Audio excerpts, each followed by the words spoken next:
1951 साली भारताचे कायदा मंत्री असलेले डॉक्टर बाबासाहेब आंबेडकर यांनी हिंदू कोड बिल तयार केलं, जे स्त्रियांना विवाह, घटस्फोट, मूल दत्तक घेणं आणि वारस हक्काचे अधिकार देणं पहिलं प्रगतिशील विधेयक होतं। तेव्हा देशात महिला आपल्या हक्कांसाठी लढू शकत नव्हत्या आणि समाजात स्त्रियाला पुरुषांपेक्षा कमी समजलं जात होतं। बाबासाहेब म्हणाले, जर भारतीय संविधानाने स्त्री पुरुष समानतेची हमी दिली असेल तर कायद्यानेही तसं असायलाच हवं। पण जेव्हा त्यांनी हे विधेयक लोकसभेत मांडलं तेव्हा अनेक खासदार, अगदी त्यांच्या पक्षाचेही त्यांच्या विरोधात उभे राहिले।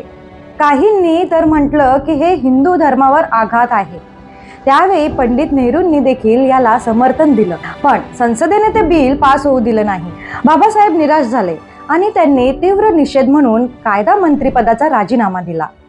त्यांनी स्पष्ट शब्दात सांगितलं, जर देशातल्या स्त्रियांनाही न्याय मिळत नसेल तर या खुर्चीला काहीच अर्थ नाही। ही फक्त राजकीय प्रतिक्रिया नव्हती, ही होती एका तत्वनिष्ठ नेत्याची कृती, ज्यांनी व्यक्ती स्वातंत्र्य आणि समानतेसाठी पद सोडणं पसंत केलं। आज अनेकांना बाबासाहेबांचा राजीनामा माहीत आहे, पण त्यामागचं कारण, त्यामागचं ज्वलंत आत्मसन्मान आणि न्यायासाठीची तडफड हे अजूनही खूप कमी लोकांना समजलेलं आहे। त्यांचा त्या एका कृतीने पुढे स्त्री हक्कांच्या लढ्याला नवी दिशा मिळाली।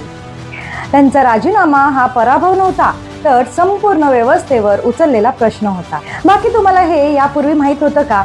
कमेंटमध्ये नक्की सांगा। व्हिडिओ आवडला असेल तर लाईक करा आणि चॅनलला सबस्क्राईब देखील करा।